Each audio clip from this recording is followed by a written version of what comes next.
Always encourage women that I work with, you have to make the time too. Yeah. Mm-hmm. Nothing's going to change if nothing changes. As much as you don't think you have any choice, or you do, you just have to sit for a minute and say, what's one thing, even if it's one thing consistently for a month. Yep. And equally, what are things that you can let go of? Through that process of figuring out what wasn't working for me and what was, and feeling so much better by just like making really simple changes. All of these systems are connected and interconnected. And so we kind of have to think about how these systems interconnect with each other and how they interplay off of each other. Functional medicine is looking at the different systems and putting it together in a way that makes sense for that particular person.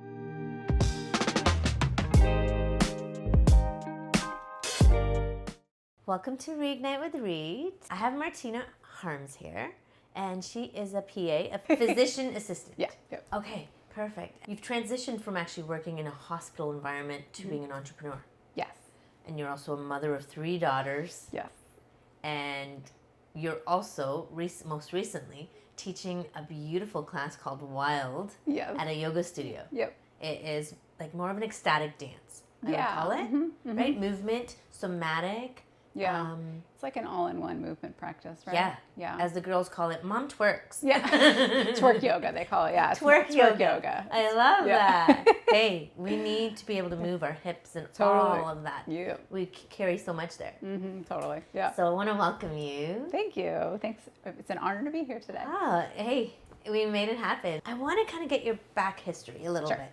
What is PA, physician assistant? So a physician assistant is basically a licensed practitioner who practices alongside a team of usually physicians and other healthcare practitioners, nurses and medical assistants. But the work that we do is in collaboration with physicians. So we practice semi-independently, but we are not solo practitioners. You don't see PAs like performing solo surgeries, or so we work on teams. We work very well in team settings, but we do diagnose, treat, prescribe, all the sort of functions of a physician or a nurse practitioner. It's just within our scope of practice and within our licensure. So it's like a midpoint between a physician and a nurse, but that's like kind of doesn't give enough credit to all of the different parts of that, but that's like the easiest way to describe it. Yeah.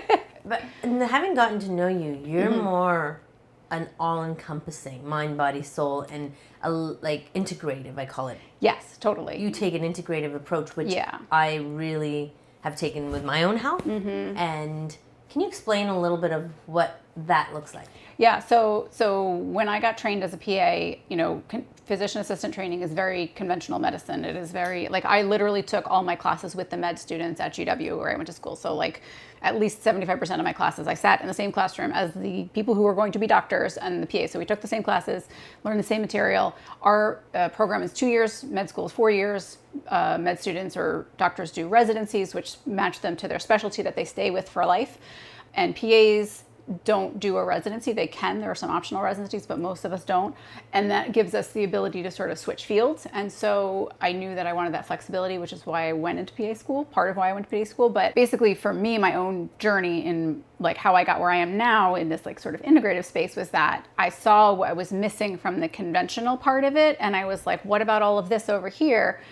And I've always been interested in all that stuff. So I was kind of like, I don't know how to pull this in exactly. And then, sort of actually becoming a mother was part of how I started to look for it outside of it. Cause I'm like, the answer to this is not in this textbook. I need to find it somewhere else.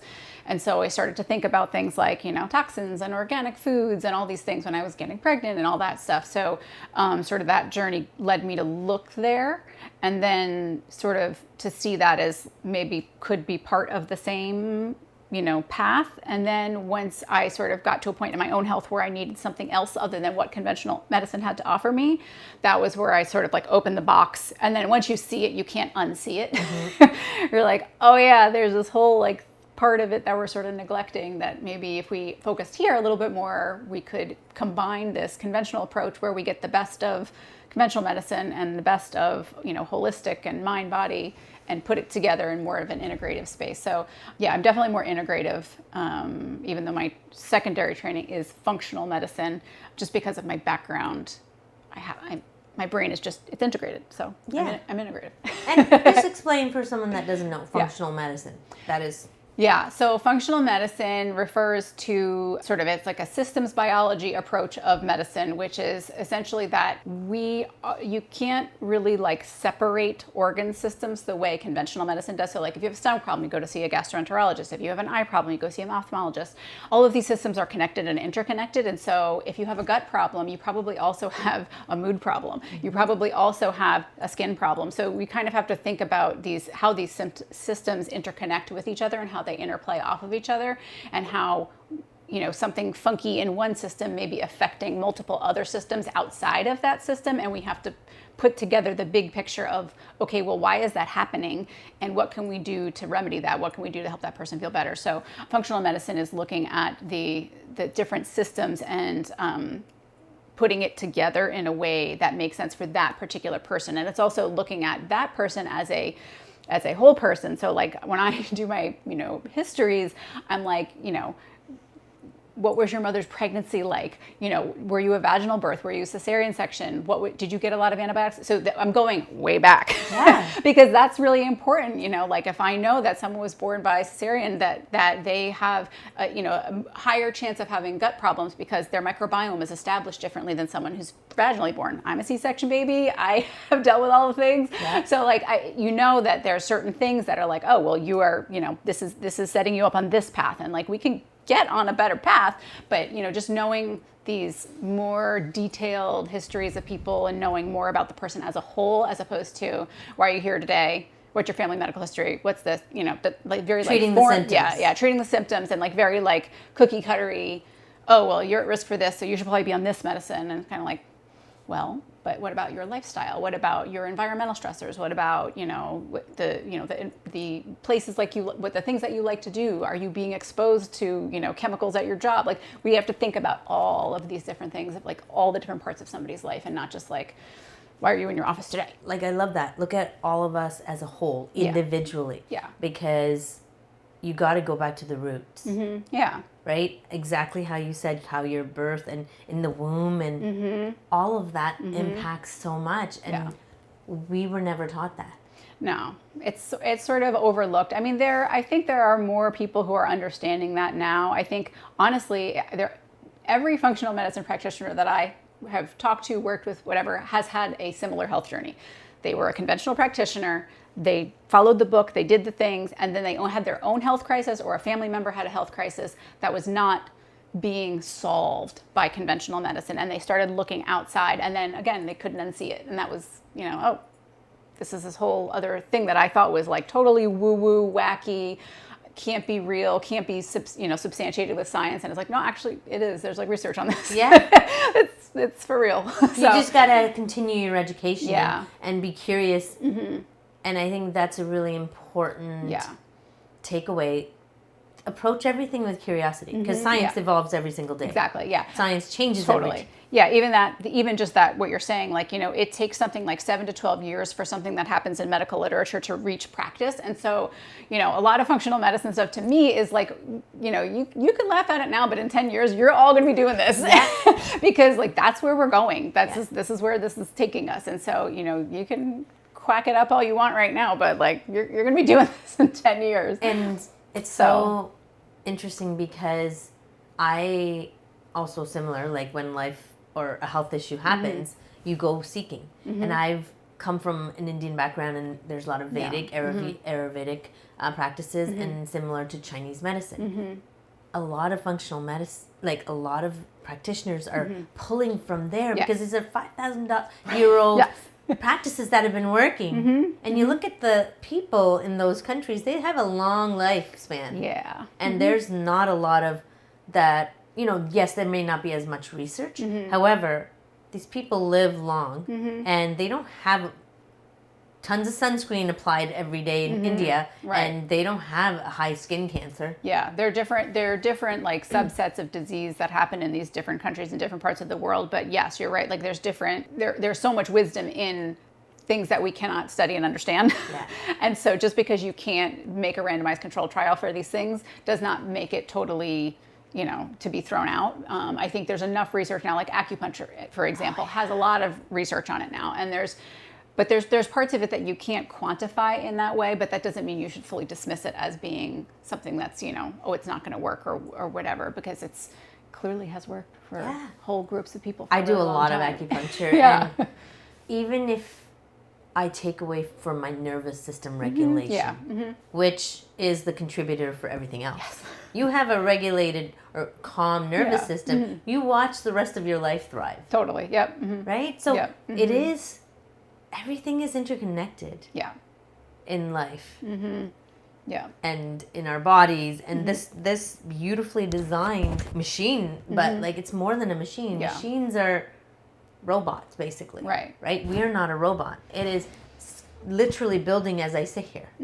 Yep. And it's being influenced by the environment that you're living in and all these other factors. And adjusting and changing. And your body is keeping you safe. Your body is doing all the things it thinks it's supposed to do. And depending on the inputs you're giving it or that you're unintentionally giving it, it may be thriving or it may be bogged down and feeling not right. And that's, you have to kind of, those are your body being like, help. Help, giving you little signals and giving you little, and if it's because, if you're not listening to the whispers, you're going to hear the scream. And so that's where we end up. Yep.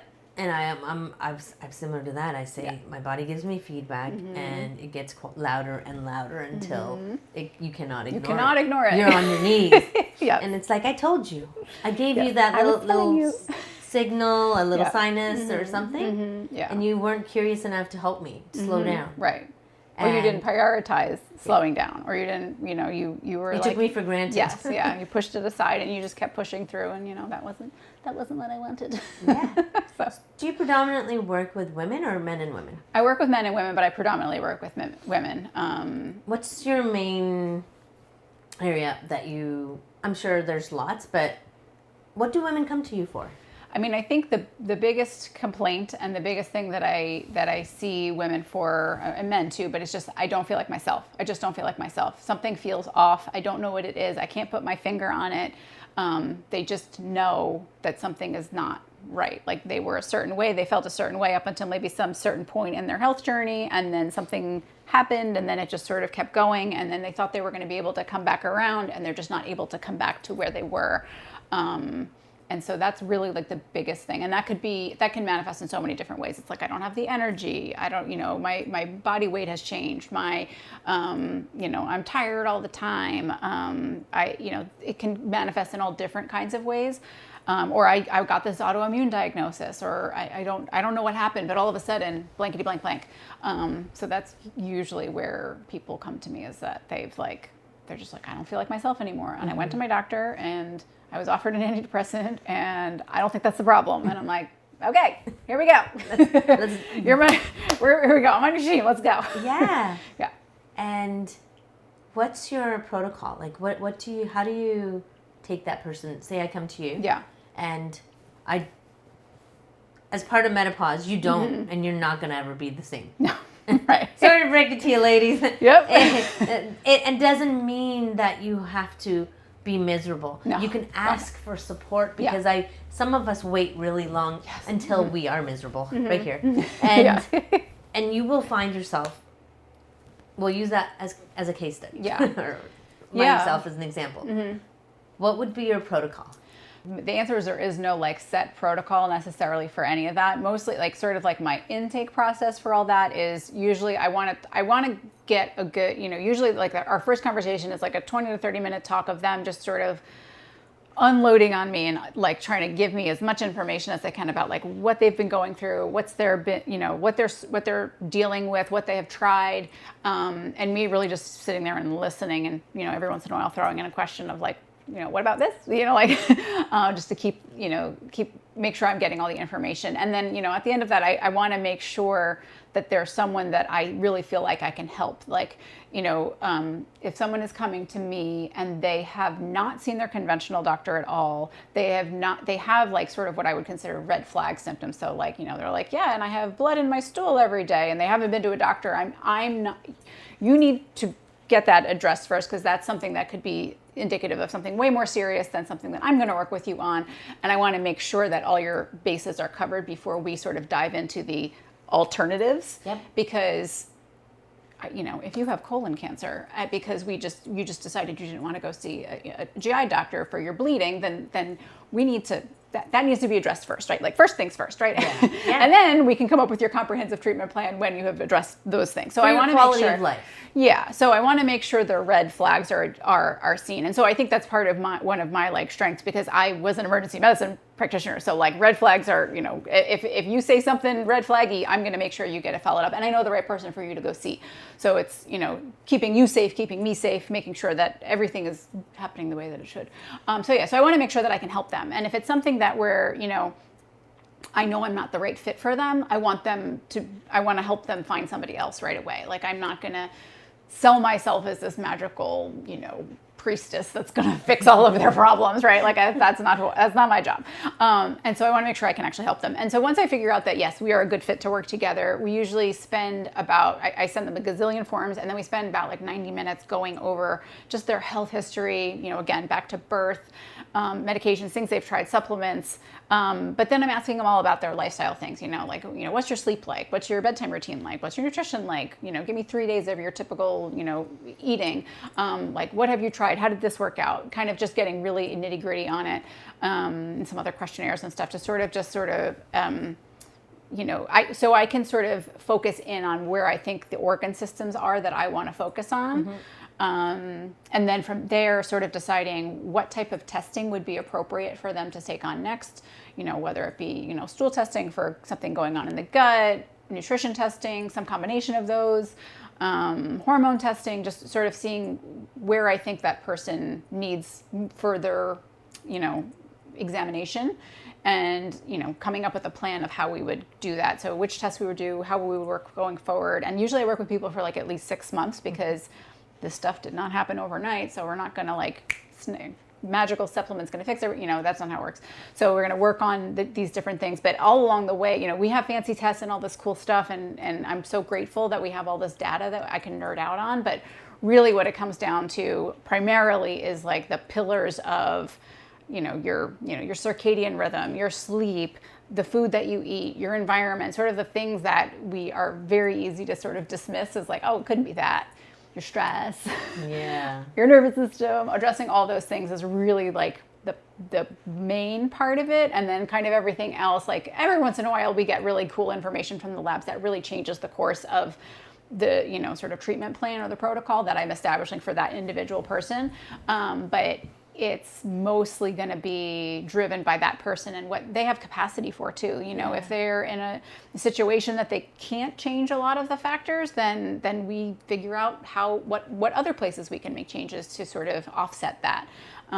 People have their non-negotiables, people have their things, And because I felt like that sometimes when I've been on this medical journey, and I go to a new practitioner, I do all the things, and then they give me this plan, and it's so overwhelming and feeling unattainable that I want to kind of, and I have almost being like, no. Yeah. I can't right now have the capacity to go to work, be a mom, and one more thing. But it's not one, it's a list of things. So I love that you can help people start where they're at. Yes, totally. I do have usually behind the scenes a comprehensive framework of what would be ideal, but we pick one thing at a time. Like, what would be the easiest area for you to make this change? And like, let's try that for a week. How do you feel? Okay, cool.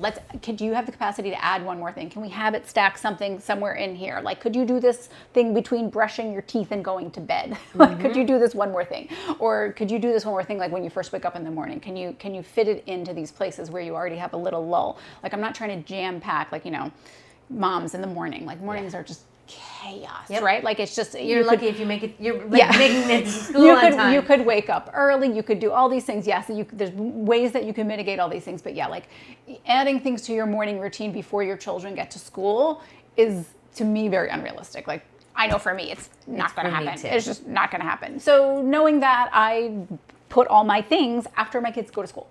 And I have the luxury of putting them into my schedule in that way. And like, not everybody has that. So you have to understand that and know where it can work for them. Lunch break or even you if have to work your the commute system. home, like there has to be somewhere. If you have to sit in your car for 10 minutes when you arrive home at your house to take a couple of deep breaths before you like enter the war zone of your home or even the sanctuary of your home, however it is, wherever you can fit it in to make sure that you're doing the things without it feeling like super overwhelming and just one more thing you have to do, which makes you more exhausted when you're already really tired. Yeah. So.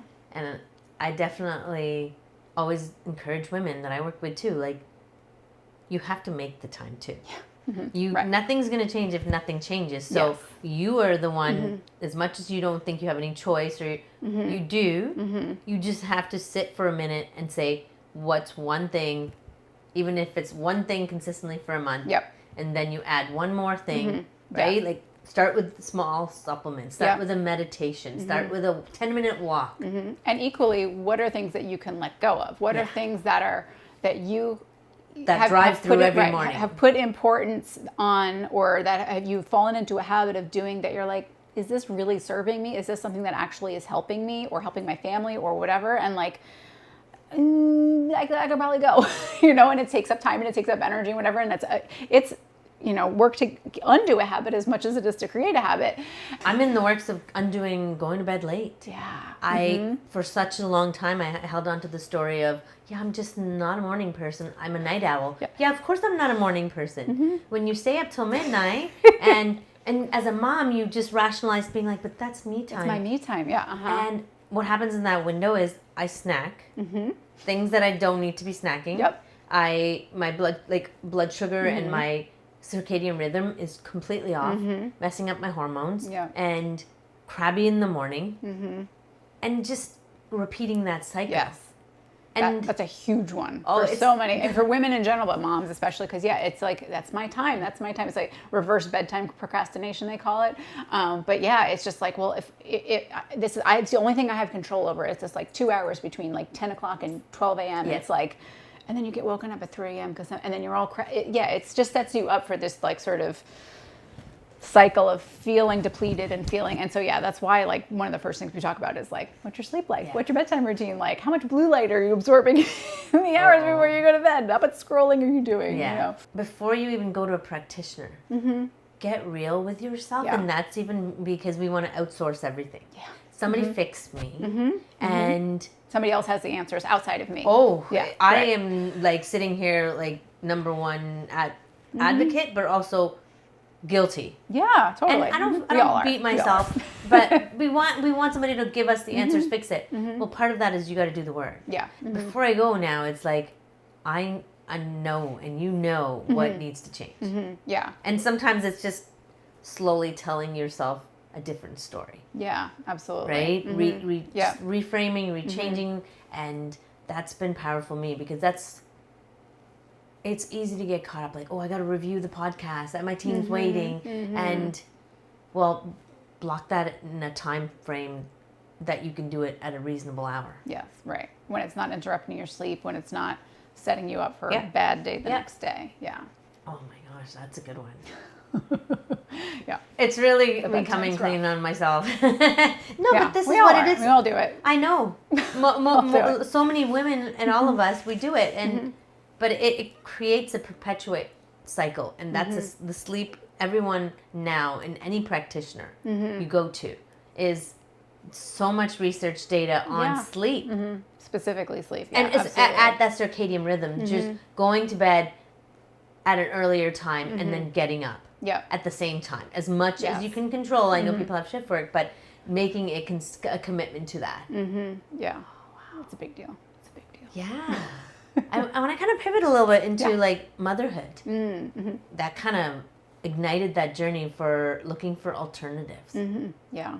How does that, like what you do, impact that? Well, yeah, I think, like as I was saying, that I first sort of started seeing it more when I was thinking about getting pregnant and thinking about like, there's that book by Gretchen Rubin that's about the 4 tendencies. I don't know if you know this book, but basically there's people sort of have a tendency towards doing things for themselves, doing things for others. There's rebels, I know there's 4 tendencies, but I know I'm an obliger. So this makes sense in this context of the story where I know, like, I'm an exercise science major. I went through college. I know all about exercise. I am a physician assistant. I know all about health. But does that mean that, like, I work out every single day? Do I implement perfect nutrition like, no, I do not. But when I thought, oh, I'm going to get pregnant, I need to take care of this baby, I was like, oh, I got to clean up my diet. I got to, like, these toxins that are in my foods, like, I should be eating organic. I should be drinking more water. I should cut caffeine. And I, like, came up with all these things that I was doing for this other person that did not even exist yet, right. that I needed to do for this other person. And so, yeah, that was sort of where I, like, started thinking about, these different ways of kind of taking care of myself that were maybe more specific and more in the sort of like wellness category of things. And then, you sort of like go down the rabbit hole. Some places, you're like, you get into sort of these like subgroups of things where you're like, oh, wait, no, I don't think that one's for me. I'm not that, I'm crunchy, but I'm not that. Maybe I'm scrunchy, but like, like, I don't know what I am, right? So, at that point I was still doing conventional medicine. And so, after my first daughter was born, she had some health issues that were related to me eating dairy. And so she had milk, protein, soy intolerance. And so I had to give up dairy. And so I'm like, okay, fine. Like, not thinking in my brain, like, well, if she's having a problem with dairy, I probably also have a problem with dairy, but like, I'm totally in denial because to me, I have no symptoms. I don't have, my stomach doesn't hurt when I eat dairy. I don't have any problems. I'm not lactose. Thinking like, this is not my problem, right? Meanwhile, I have like headaches all the time. I've had a history of migraines forever. But like, to me, that has nothing to do with this. I don't know how that could have anything to do with this because in my brain, that's just, those don't go together, right? So go through that process. She is able to get back on dairy at some point. Everything's fine. We're all good. Everyone's healthy. Everything's great. Then second daughter comes around. Same thing happens. Same dairy protein intolerance. And I'm kind of like, huh. This is weird. That's a coincidence. Another one, like, yeah, sure, genetics, whatever, but still not putting together that like the things that I am doing for myself are affecting them. So likely it is also affecting me. Mm-hmm. It's just that don't have the sensitive system that a 5-day-old has, right? So it wasn't until maybe a year after Valentina, my second daughter, was born, that I really started to sort of feel that depletion. Like, it really sunk in, where it was like, I do not feel like myself. I do not feel well, and I need to do something about this. And so that was where, my motherhood journey took that sharp turn into functional medicine, where I started seeking out alternatives and found a practitioner who, what I was really skeptical about going to see, because I'm like, what is functional? I don't really understand what this, but like, my friend saw her and she feels so much better, and like, she's like thriving now, and I'm like, this is worth a try. And like, in my first visit, she pulls out a picture of the Krebs cycle, which is like literally like the organic chemistry nerd thing that you have to memorize, and it's awful and everyone hates it. In PA school, like, I've learned this thing like 25 times, and she's showing it to me and showing me all the nutrient deficiencies that I could potentially have that are causing the symptoms that I have. And I was like, oh, I see now. I get it now, right? And then so we're talking about the milk protein intolerance and how that is like coming from me and my intolerance of this particular. Okay, fine. I believe you now. And then I get testing done, and it's like lighting up like a crisp. Everything is red because I'm like, I am sensitive to these foods that I am totally in denial about. And so through that process of figuring out what wasn't working for me and what was, and feeling so much better by just like making really simple changes, I was kind of like, oh, okay, I guess this is real. Yeah. But really, in my first visit with her, when she had the Krebs cycle diagram out, I was like, this is what I'm supposed to be doing. Like, I love my emergency medicine life, and that's an amazing career path that I took, and I enjoyed it, and it was great until it wasn't anymore. And now this is what I'm supposed to be doing. Like, this is my new calling, and this is what I'm going to do. So motherhood definitely was what pushed me into what I'm doing now. Mm-hmm. Funny how motherhood will pivot you. Oh yeah. Well, otherwise you can't. Hardcore. Yeah. Well, you can't keep doing what you were doing before. No. It's not sustainable. Burnout is real. Yeah. And it's real even when you think you have it figured out and you've made the pivots. Yeah. Mm-hmm. Because we have a tendency as women to go all in. Yeah. Oh, we got a new hobby or a new interest or a new job. I'm going to repeat the same thing, but I'm going to be so involved. Yeah. And then you burn yourself out. Mm-hmm. It can happen in making a podcast, anything you're excited about. Mm-hmm. If you don't see the other side and say, hey. I burned myself out in my functional medicine business. I went so hardcore into it, and I was just working like crazy. And then I was like, what am I even doing this for? Like, I mean, if the whole point is to enjoy my family and my life and all these things, and all I'm doing is working, I did the same thing I was doing when I was back in emergency medicine. I just repeated the same formula and put it into practice in this new venture, and I'm in the same place I was before. Like, how did I get here? What did I do? It's like, oh, yeah, you did it again. And so just recognizing and being aware of it, and thinking, oh, okay, I can redirect this. I can get to a place where I want to be on this. But completely, yeah. It's sometimes you have to repeat that to learn your lesson. Learn that mistake. Yeah. Right? Learn that. And same. Like, I went into 2 months, I recorded over 30 episodes and thinking like, I'm going to be such a hero. Yeah. But there's a lot of energy, space, and time and you hold in conversations. And I was like, oh my God, why do I feel the way I do? Right. So heavy and so overwhelmed and excited, exhausted, and anxieties kind of come back. Yeah. Well, you're not allowing yourself to integrate between saying, hey, why don't I just do podcasts 3 days a week, maybe 1 or 2 max a day, and not try to like batch record. Right. And I get sometimes you have to do that. Right. But if it's temporary, right? Anything that there's temporary, you can it's sustainable for temporary amount of time. Right. But if you make it your new normal, your body's like, no. Yeah. I mean, and that goes that whole concept is like a studied concept where like a little bit of stress is good for us, like putting like temporary stress on the body, whether it be exercise, whether it be mental stress, whether it builds resilience, it builds strength, it builds all these things. But if you have long periods of unremitting stress and your body never gets to return to its happy state, that's how you end up with disease. That's how you end up with dysregulation in your nervous system and your physical organs, and any part of your health.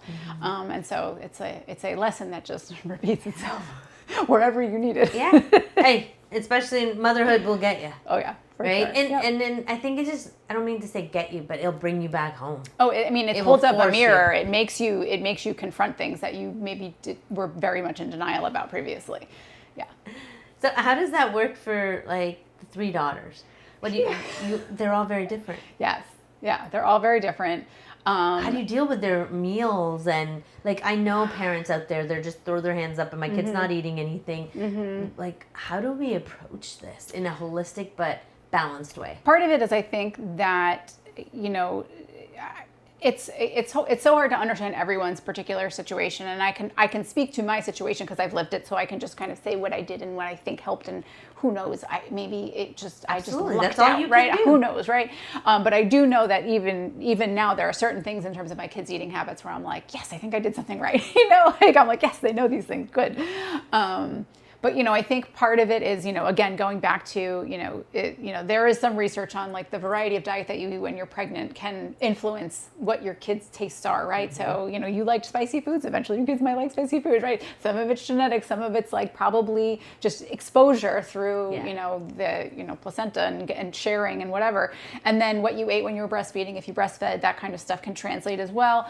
And then just, for us, it's just, we have always pretty much just fed the kids what we eat. Yep. Even when they were like babies, like obviously there were pouches and there were things that, just for ease of going out and whatever, there were times, but like for the most part, like we just started making our food more mild, and we, sort of just tried to get them to eat what we were eating as much as possible. And like, yeah, there's plenty of meals where they're just like, absolutely not, I'm not eating any of that. And like, for us, we sort of have this sort of policy where they can have a snack before bed, and like, but it's boring. It's fruit or cereal. And we have, a bunch of like random granolas that are lower sugar or whatever. So there's nothing exciting. They're not getting some like a great second meal. They're not going to get chicken tenders if they didn't eat their whatever, that we serve them for dinner. And like, yeah, we put the food on their plate. We decide what goes on the plate. They decide what they eat or don't eat. And my kids all have totally different tastes. And every night there is someone complaining. It does not matter what maybe there's like 3 dinners that they're all like, ooh, we all like this. But the next time I serve it, they don't all like it. So there's always some version of, rebellion at dinner. Whatever. But for the most part, they're eating what we're eating. They're eating some variation of what we're eating, because some of us eat gluten, some of us don't, some of us eat dairy, some of us don't. And so I don't want to restrict the diets of the kids that don't have dietary issues, because I don't want them to feel restricted. Yeah. And then as much as I don't want to restrict the ones that have dietary problems, I want them to be able to reintroduce these foods as best as they can in a healthy way that makes them feel good. So we're always like tweaking, we're always modifying, but really like, you know, at the end of the day, like they're going to choose what they're going to eat. And if I keep introducing food that is food that I think they should be eating, eventually they'll at least taste it or try it or whatever. And I know that's not the case for every single kid, but like that has worked in my family. Overwhelmingly, my kids' palate is like, I'm always very impressed with the foods that they eat. like Valentina the other day ate an entire container of salmon roe, like the, you know, the fish, the salmon fish eggs, which are like super nutrient dense and really good. But she's like, I really like these. And I'm like, well, you're very expensive, but they're really good for you. So like, you know, she likes avocado and she likes these like, you know, she likes seaweed, and she has this sort of, you know, eclectic, she makes her little charcuterie boards with her stuff that she likes. And it's all like, you know, she's like, has got her peppers and her tomatoes and her, you know, green beans. And I'm like, okay, like you're doing good. And then my older daughter, Shirley, she's a hot lunch girly. The girl will not eat a sandwich, which is like so karmic for me because I refused to eat sandwiches as a child as well. Like I had this crazy, I used to hide my sandwiches in my desk when I was in second grade, and I had to tell my mother before back to school conference so that she was not surprised by finding a week's worth of sandwiches in my desk. It was like one of my infamous childhood stories. So anyway, so this is like my karma, is my daughter will not eat sandwiches. And so I'm like, okay, well then I'll make you hot lunch. She's like, could you just drop it off at school for me every day at 11 o'clock? And I was like, no, we're going to get a thermos. We're going to get a thermos. But like the food that she likes, she's like, I want to have chicken and rice. Yeah. And I want to have my broccoli with it. And I'm like, I can't be mad about that. Yeah. Like, yes, that's better than the sandwich that you were not going to eat anyway. Yeah.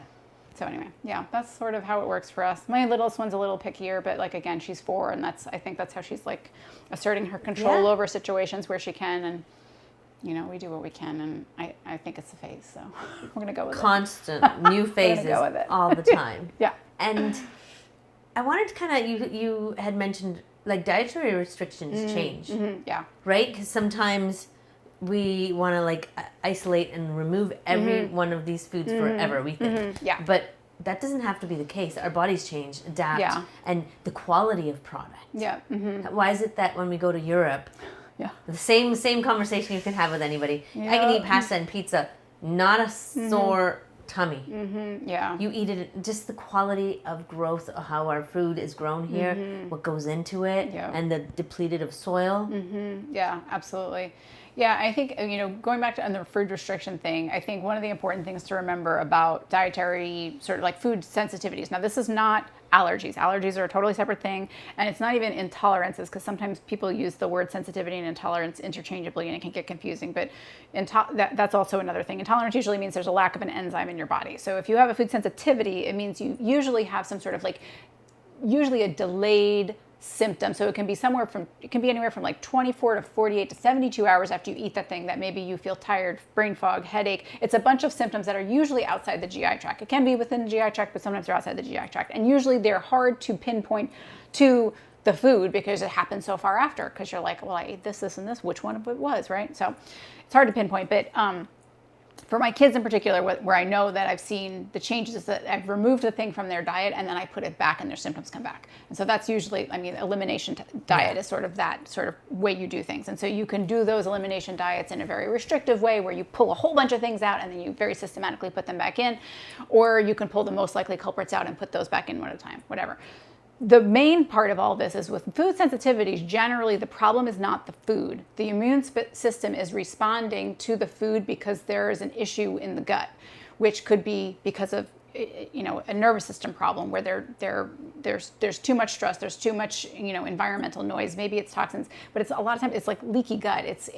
There's irritation in the gut lining, there's increased permeability, it's allowing larger parts of the food molecule that the body should not be seeing. You're supposed to chew your food really well. It's supposed to be broken up really well. And so, our kids gulp down stuff, right? Yeah. So part of it is just that like the immune system is responding to this thing that it's decided is a threat. And now you're having an immune response to a food, which is then causing all these other symptoms and making you feel bad.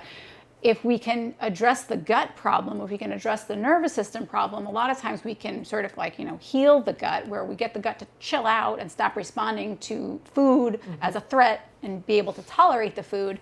And so sometimes it's just more a process of removing it for a while we can get the gut to chill out, and then reintroducing it when the gut is happier and the microbiome is happier and sort of the system, the ecosystem is happier, and then you can get the food to come back in. I mean, some people can't reintroduce foods because they just still don't feel well on them, and their body just feels better without them, and then that's a choice. You're like, I am healthier and happier without this thing in my life. I don't need this anymore.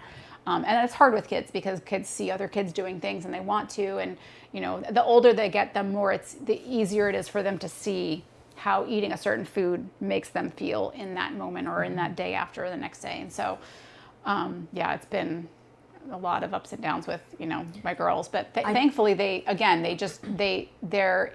I'm hopefully helping them to be very in tune with their bodies and knowing that like, this is a signal, like, oh yeah, you feel tired today. What'd you eat for lunch? And like, what did you, oh, I didn't, I didn't have time. I had to do this other thing. It's like, oh, well, or I ate it when I was standing up, or, just to make them aware of like how these things can affect the way that they feel. And so, my oldest now will come home and be like, yeah, I have a headache because I didn't drink enough water and I ate my lunch too late. And so she knows now that that's like a trigger for her and she needs to do something about that. And so it's like, okay, you're 11 and you know that already. Awesome.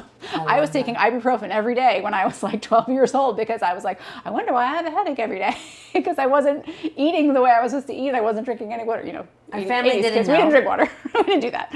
Right. So, just helping them be aware of that kind of stuff in a healthy way and not in a like, I need to eat this way to be a certain body, or I need to eat this way to be a, it's more like this energy is your fuel, like, or this food is your fuel. This is your energy. This is how you get through your day. This is how your brain works. You need fat for your brain to work, like that kind of stuff, right? Teaching them. That's been a huge concern for me since having a daughter. Yeah. I have gone like extremes, being I call like uber health nut, right? Make everything myself, everything organic. And I also had to wean it back a little bit because that extremeness, I also noticed when your kid's the one who goes to a birthday party and goes straight for the sugar.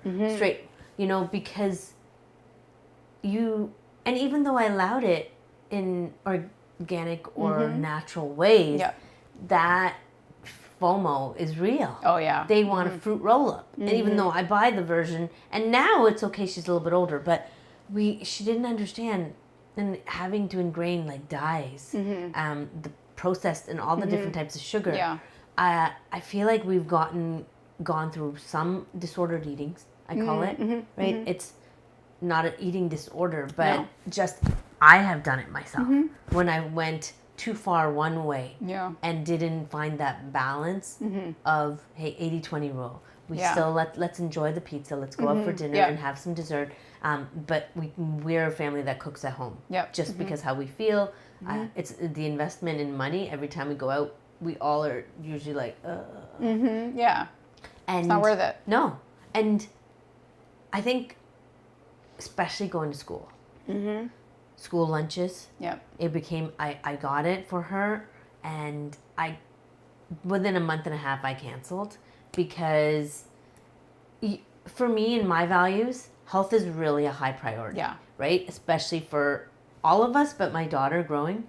So there's a lot of options. But when your kid says, oh, I just had tater tots. And that's what I ate. I didn't want the other stuff. And I'm like, it's an investment, but I know now that you have choices and you've never had this kind of food. Right. Like, you're not going to eat necessarily all of it. One, it's going to go to waste. And two, with all the sauces they put on it, you don't love sauces. So I had to have a conversation and say, hey, Mila, we're going to rechange. We're not going to do school lunches. Why don't you help us to build your lunch? Because I had to release control. Because it was stressing me out. And the lunch would come back and I'm like, you haven't eaten anything all day? And I would blow up. And now there's this huge complex around food. And we've been working through that because, and I'm talking about it because I know I'm not alone. No. Like some of us moms that went totally the opposite of how we were raised and got pregnant, we're like, we're not no chemicals going in. And we're making all our food. It can backfire. It backfired.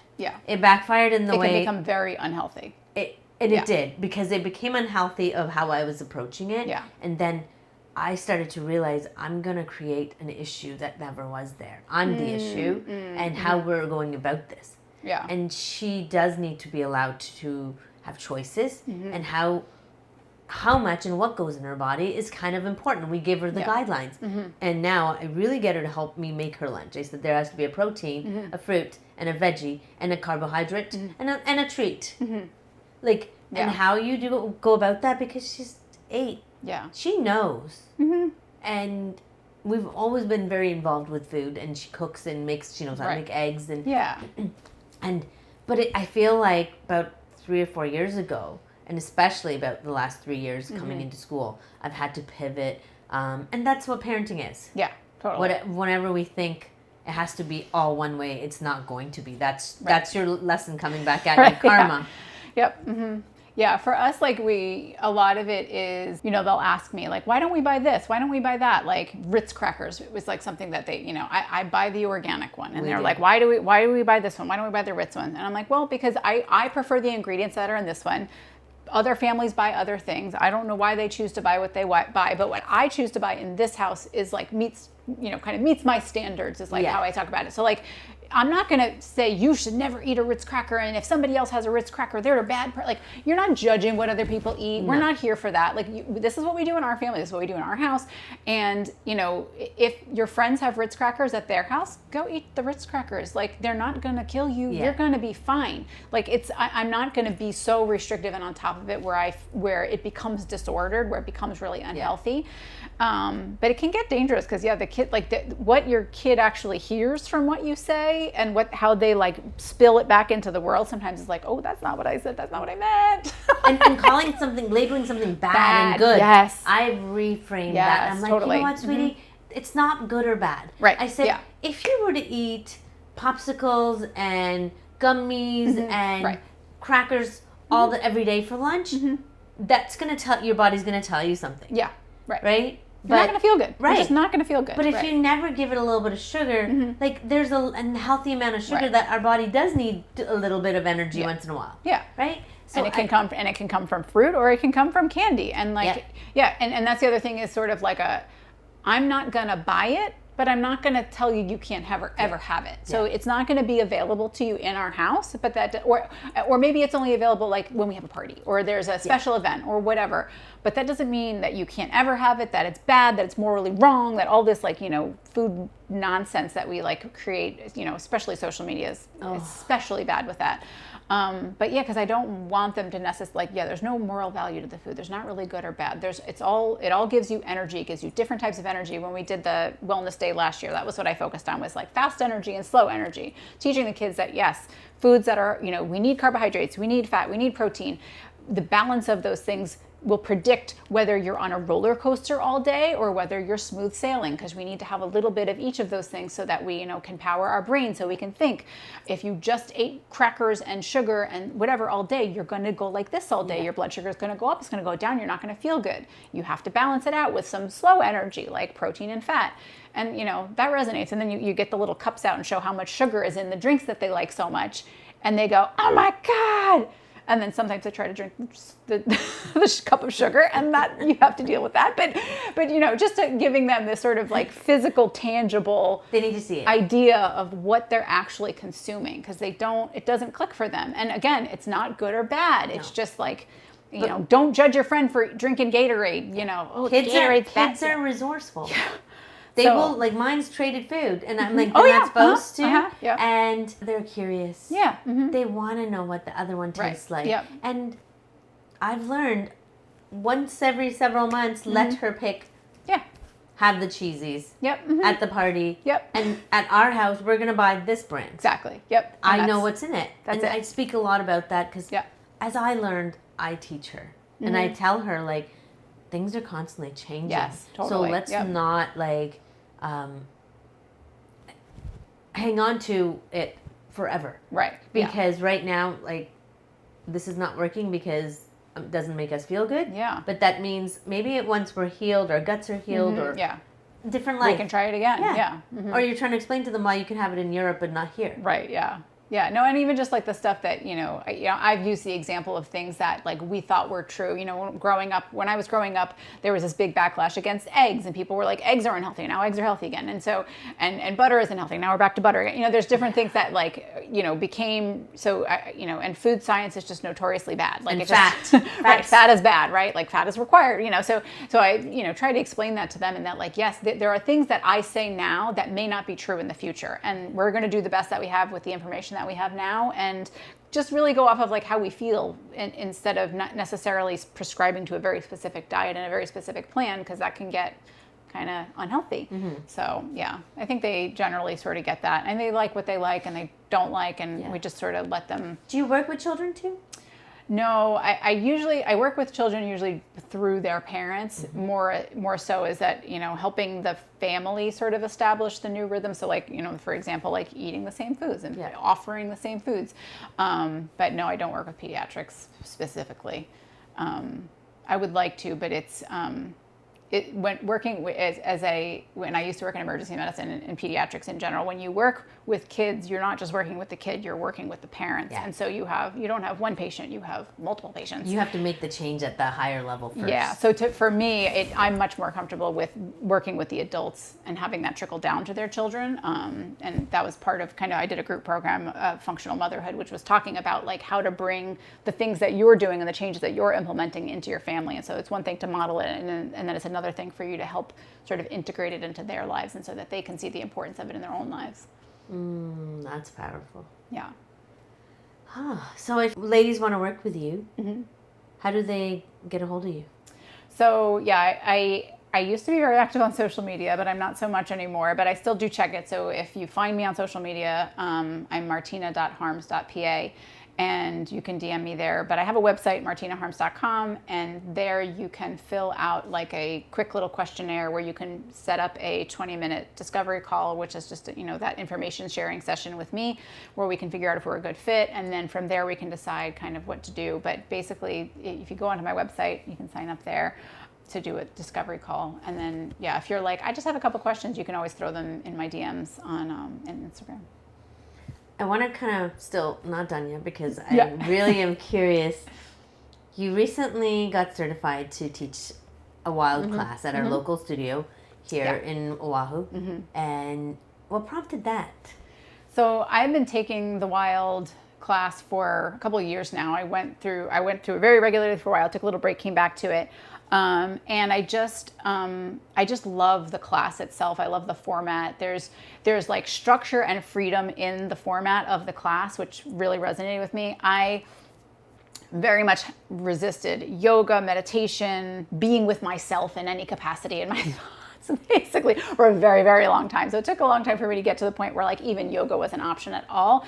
And a friend of mine had recommended, they're like, this class is fun because it's a combination of dance and yoga, and it's a lot of, free movement and whatever. So I was like, okay, that sounds interesting. And just the very first class, like super loud music, highly inappropriate playlist, like just really, really fun. And like, there was yoga and there was weights and there was stillness and there was movement, and it just felt really good when I was doing it. And then as I was taking it for a while, at some point, Summer, the instructor, was like, I'm going to do this training. And my like intention for 2025 was to get wilder and weirder. Like literally that is like one of my intentions, is to be wilder and weirder, because that, like sort of just return to myself. Because I think for a long time, like, I'm a medical practitioner. I need to be all like respectable and, an authority figure, and I have to act a certain way and I have to be a certain way and I have to be all buttoned up all the time. And like, that's not really who I am or who I ever was. No. And so like, I'm a dancer and I have a lot of fun, and like, that's more of what my life is. And I want to like, be that way for my kids and have fun and not be all straight laced all the time.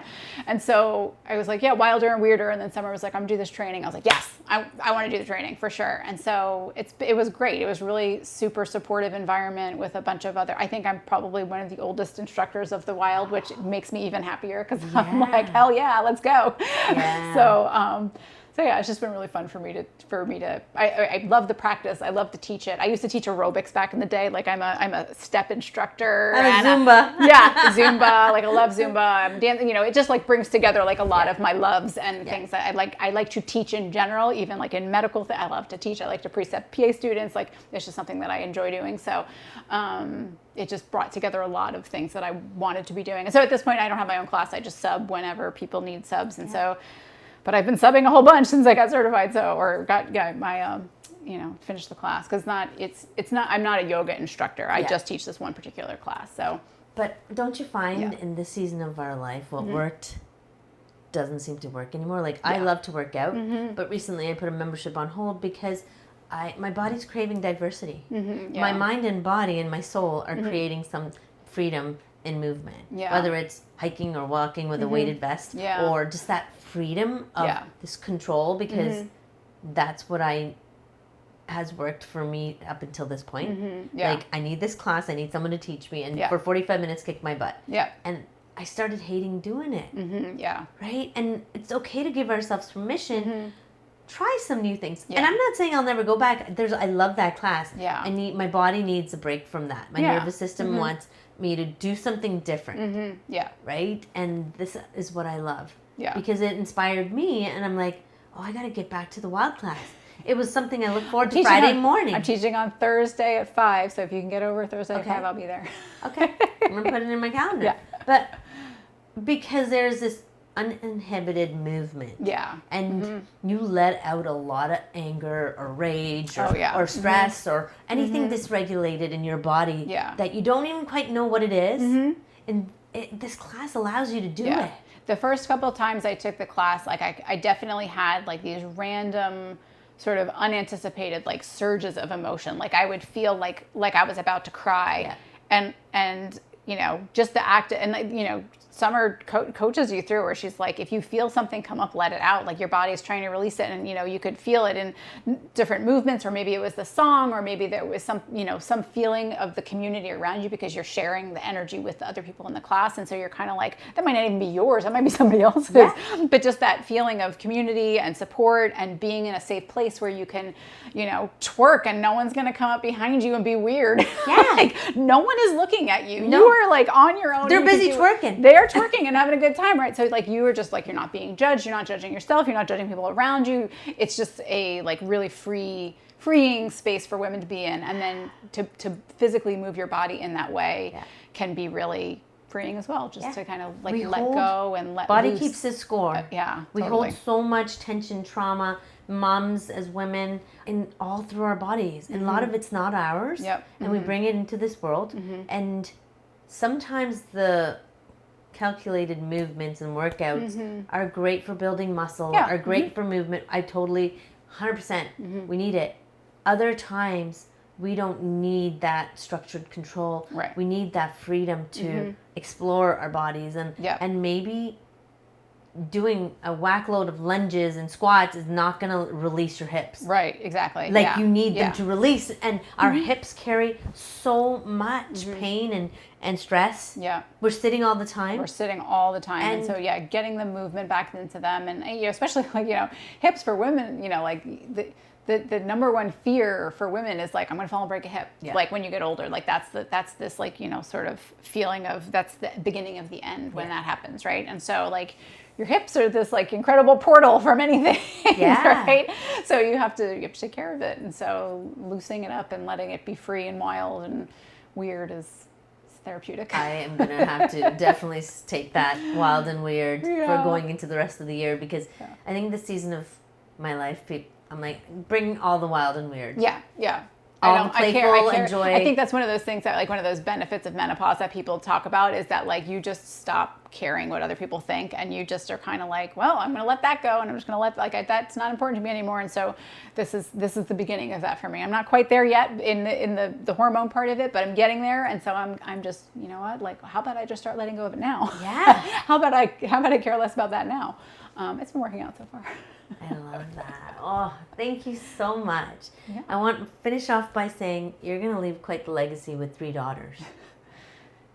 If they're looking back in 20 years, or any mother what's something you can leave us with here? What would you want them to, if they're watching this one day in the future? What do you want to say? I think the things that I want to instill in them the most and that I would want them to know is that they're worthy of anything that they want to go after. They deserve it. Just by being here on this earth, they don't have to do anything to earn it. And that they are loved and appreciated. We all need that as girls, as women. Yeah. And we need to tell that to ourselves. Yeah. Constantly in the mirror. Yeah, I mean, that we are worthy of being here, yes. taking up space, loving, and showing up as wild and free and weird as possible. Yeah. And release the judgment. Yeah. Because it's just killing us.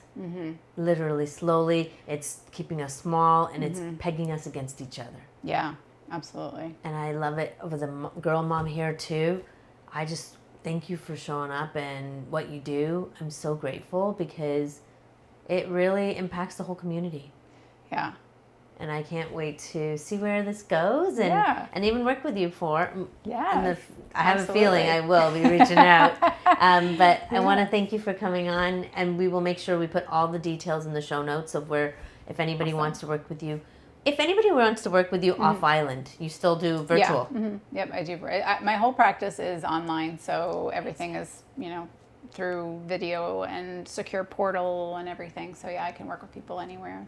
I love that. Yeah. So here you are. Anybody wants to work with Martina Harms, she is a physician assistant who does full integrative medicine. Yeah. So thank you, and I look forward to connecting soon. Yeah, thank you so much. Honor to be here today.